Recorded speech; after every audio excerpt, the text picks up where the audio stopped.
Hello friends, आप देख रहे हैं सच्ची बात। इस चैनल पर आपका हार्दिक स्वागत है। साथ ही आपसे रिक्वेस्ट है कि इस चैनल को सब्सक्राइब कीजिए, बेल आइकन को प्रेस करके ऑल नोटिफिकेशन को ऑन कीजिए। साथ ही वीडियो अच्छा लगे तो उसे लाइक और शेयर करना न भूलेंगे। अब चलते हैं आज के वीडियो की ओर। तो फ्रेंड्स, आपने देखा पिछले वीडियो में कि किस प्रकार से नारद भगवान उस ब्राह्मण और ब्राह्मणी को मरने से बचाते हैं, और वो ब्राह्मण ब्राह्मणी उस तालाब के किनारे पर आकर बैठ करके और नारद जी का इंतजार करते हैं। नारद जी पहुंचते हैं विष्णु भगवान के पास और उनसे पूछते हैं कि क्यों उस ब्राह्मण और ब्राह्मणी को भरपेट भोजन नहीं मिलता है। अब आज का वीडियो इससे आगे। तो इसके बाद विष्णु भगवान जवाब देते हैं कि उनके पूर्व जन्म के कमीनी में जो काम किया, कर्म किया, उसमें से 50 पैसा ही मेरे पास शेष बच गया है। उस 50 पैसे में उनको भरपेट भोजन हमें नहीं दे पाएंगे। हमको तो पूरे जीवन तक उनको भोजन देना है, इसलिए हम भरपेट भोजन नहीं दे सकते हैं। तो नारद भगवान ने इस पर जवाब दिया कि हे प्रभु, अगर वो आज मृत्यु को प्राप्त हो जाते तो फिर आप कैसे भोजन उनको देते, और ये 50 पैसे का उनका क्या होता।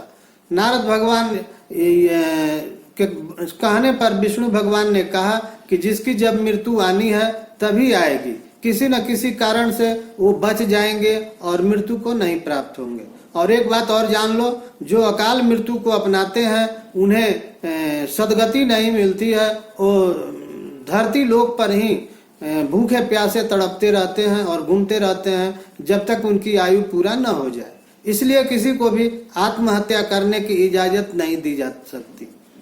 अब नारद भगवान वहां से लौटते हैं और इन लोगों के पास आते हैं, ब्राह्मण और ब्राह्मणी के पास।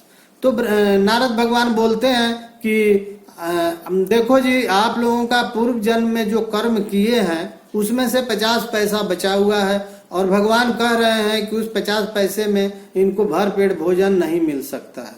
इन्हें आजीवन हमको भोजन कराना है तो आधा पेट ही इन्हें भोजन मिल सकता है। इस पर ब्राह्मण ने बोला कि हे प्रभु, आपने जिस प्रकार मेरा ये वर्क किया, मुझे मरने से बचाया, तो आप एक काम और कर दीजिए।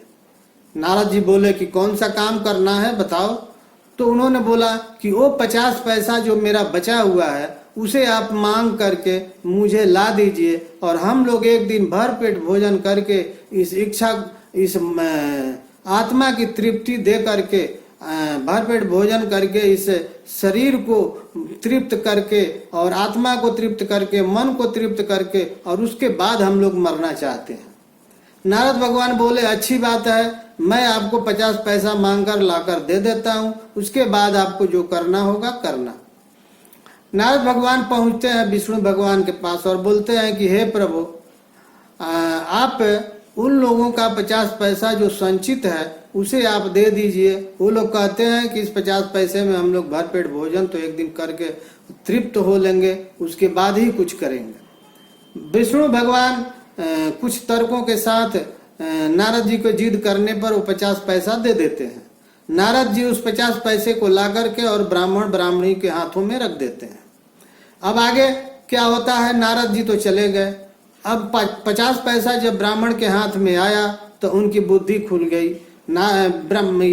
ब्राह्मण महोदय 25 पैसे में खाने पीने का सामान खरीद करके और घर में रख लिया, और साथ ही 25 पैसे में एक दुकान खोल दी, किराना दुकान, और जिसमें सारा सामान उपलब्ध था, और वो बिक्री करना प्रारंभ कर दिया। क्योंकि उस गांव में या आसपास के गांव में कोई दुकान नहीं थी, लोग शहर से सारा सामान खरीद कर लाते थे। तो इस प्रकार से उस गांव के लोग भी पंडित जी के दुकान से सामान खरीदने लगे। अगल बगल के गांव वाले भी दूर दराज के शहरों में जाने से बचने के लिए उस पंडित जी के दुकान से ही सामान खरीदना शुरू कर दिए। इसका परिणाम ये हुआ कि ब्राह्मण को थोड़े ही दिनों में काफी लाभ पहुंचा, काफी लाभ हुआ, और लाभ होते गया। इस प्रकार से उनके पास काफी धन इकट्ठा हो गया। धन इकट्ठा हुआ तो पंडित जी ने अपना मकान गिरा करके, जो कच्चे का था, मिट्टी का था, एक पक्का मकान 3 मंजिला बना दिया, और उनकी दुकानें भी बहुत अच्छी तरह से चलती रही। दुकानों में कभी बाधा नहीं पहुंचा और उन्होंने 3 मंजिला मकान बना दिया। अब इसके बाद एक समय होता है जब नारद भगवान पुनः उस रास्ते से गुजरते हैं तो उन्हें याद आती है कि मैं जिस ब्राह्मण और ब्राह्मणी को बचाया था डूबने से और 50 पैसे विष्णु भगवान से मांग कर दिया था, क्या वो ब्राह्मण ब्राह्मणी मर गए या अभी जिंदा है? जरा उनकी खोज खबर लेते चलते हैं। गांव में जाकर के साधु का भेष बनाया और गांव के लोगों से पूछने लगा कि भाई इस गांव में अमुक ब्राह्मण और ब्राह्मणी रहते थे, वो मर गए या जिंदा है? तो सबों ने एक ही बात कहा कि इस गांव में सबसे ऊंचे मकान जिसका देखिएगा और नया मकान देखिएगा, समझिएगा यही मकान उस ब्राह्मण और ब्राह्मणी का है। उस ब्राह्मण और ब्राह्मणी का इतना तरक्की हुआ एक बार एक कि वो 3 मंजिला मकान बना दिया और दुकान भी चला रहा है। नारद भगवान बड़ा हैरान हुए कि ये कैसे हो सकता है। विष्णु ने तो कहा था कि 50 पैसे ही उनके बचे हैं और इसी में पूरा जीवन उनको खिलाना है, तो आधा पेट ही भोजन मिलेगा, फिर ये 3 मंजिला मकान और दुकान कहाँ से आया?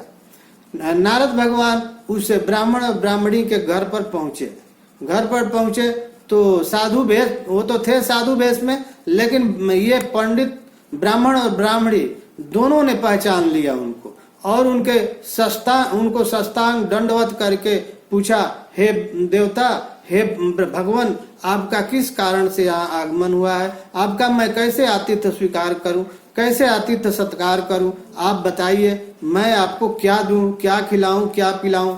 नारद भगवान के पहचाने जाने के बाद वो अपने स्वरूप में हो गए। जब वो जान गए कि मुझे तो पहचान ही लिया तो भेष बदलने की क्या जरूरत है। इसके बाद उन्होंने उन्हें बताया कि ये बताओ कि ये कैसे हुआ। तो बोला कि आपने जो 50 पैसे लाकर दिया उसी का ये चमत्कार है।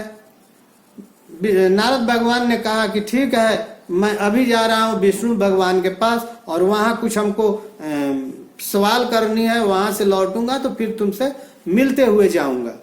तो नारद भगवान गए भगवान विष्णु के पास और पूछा कि ये भगवान, आप ये बताइए कि आप तो कहते थे कि उसे पूरे जीवन 50 पैसा बचा है, पूरे जीवन आधे पेट ही भोजन मिलेगी, लेकिन आज मैं देख कर आ रहा हूं अपनी आंखों से कि उसके पास एक फर्स्ट क्लास का 3 मंजिला मकान है, वो गांव का सबसे अमीर आदमी है, एक दुकान चला रहा है, ये कैसे हुआ? और भरपेट भोजन भी उसको मिल रहा है। तो विष्णु भगवान ने कहा कि देखो नारद, ये सिंपल सी बात है, वो कोई कर्म नहीं कर रहा था, दूसरे के कमाया हुआ धन को मांग मांग करके खा रहा था, इसलिए उसे आधे पेट ही भोजन मिल रहे थे। अभी आज के डेट में वो कर्म कर रहा है और उस कर्म से उसके किस्मत की रेखा बदल गई। भाग्य जो है कब किसका बदल जाएगा ये तो मुझे भी पता नहीं है, यह तो प्रकृति ही बता सकती है, क्योंकि प्रकृति ही उसके संपर्क में रहती है। तो किस्मत कर्म से बदलते रहती है। उसने कर्म करना शुरू कर दिया, उसके किस्मत बदल गई, मकान बना लिया, दुकान बना लिया, सब कुछ कर लिया, भरपेट भोजन भी कर लिया। यानी इस जीवन में वो कर्म कर रहा है, कमा रहा है, तो उसे भरपेट भोजन मिल रहे हैं। और जब तक वो भिक्षा मांगते रहा, दूसरे के कमाया हुआ धन को वो लेकर के भोजन करते रहा, तब तक तो उसे पैसे में बढ़ोतरी नहीं हो रही थी, इसलिए उसे आधे भोजन ही मिलते थे। और इसी कारण उसे आधा पेट भोजन देने का मैंने तुम्हें बात बताई थी। लेकिन जब वो कर्म करने लगा तो प्रकृति ने उसकी भविष्य रेखा बदल दी, वो एक अमीर व्यक्ति बन गया। ये हमारे बस की नहीं, ये अब जाकर प्रकृति से पूछो उसने कैसे उसको अमीर बना दिया। तो मनुष्य का भाग्य जो है वो कर्म से बदल जाता है। और कहा हुआ है कि पुरुषस्य भाग्यम देवो चरित्रम, पुरुषस्य भाग्यम त्रिया चरित्रम देवो न ज्ञातम, यानी पुरुष के भाग और स्त्री का चरित्र देवता को भी पता नहीं है, भगवान को भी पता नहीं है कि वो कब बदल जाएगा, और इसी कारण उसका भाग बदल गया। इसमें मेरा कोई दोष नहीं है और नहीं मेरा कोई कर्म है। तो नारद, आपको समझना चाहिए कि जो मनुष्य कर्म करता है उसके हिसाब से उसे फल प्राप्त होना अवश्यंभावी है। उसका फल उसको मिलना ही मिलना है। ऐसा नहीं है कि उसका कोई कर्म कर रहा है और उसे फल नहीं मिलेगा।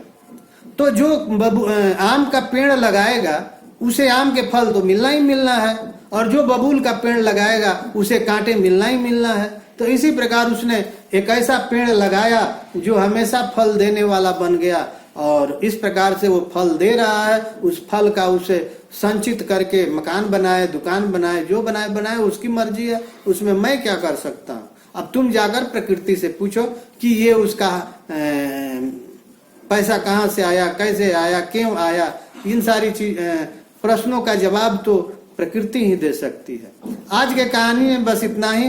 कहानी मैं उम्मीद करता हूँ कि ये कहानी आपको अवश्य ही अच्छी लगी होगी, और इस कहानी से क्या शिक्षा मिली कमेंट करके आप अवश्य बताइएगा, या कोई आपके मन में प्रश्न होगा तो अवश्य पूछिएगा, मैं उसका जवाब देने का प्रयास करूंगा।